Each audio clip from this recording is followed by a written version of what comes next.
তাহসানের সন্তান হওয়ার গুঞ্জন এখন সবার মুখে মুখে, এমনকি কিছু ছবি ভাইরাল হয়েছে সামাজিক মাধ্যমে। তবে এই প্রসঙ্গে তাহসান বলেন, ছবিগুলো কয়েক বছর আগের। আমি তখন আমার ছোট ভাইয়ের সন্তানকে দেখতে গিয়েছিলাম, তা এতদিন পর সোশ্যাল মিডিয়ায় ভাইরাল হয়েছে। এরপর আক্ষেপ করে বলেন, সোশ্যাল মিডিয়ায় যাচাই বাছাই না করেই ভুল তথ্য ছড়িয়ে দেওয়া কাম্য নয়।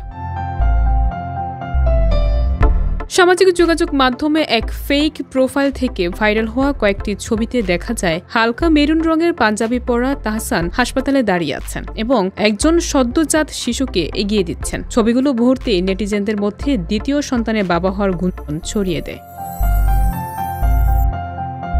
তাহসান ও রোজা আহমেদ চলতি বছরের জানুয়ারিতে ৪ মাসের পরিচয়ের পর বিয়ে করেছেন। ব্যক্তিজীবন উপভোগ করার পাশাপাশি তারা পেশাগত কাজেও ব্যস্ত। ২৫ বছর পূর্ণ করলেন সঙ্গীত জীবনে এবং উদযাপনে অস্ট্রেলিয়া মাসব্যাপী কনসার্টের প্রস্তুতিতেই ব্যস্ত সময় পার করছেন এই জনপ্রিয় সেলিব্রিটি।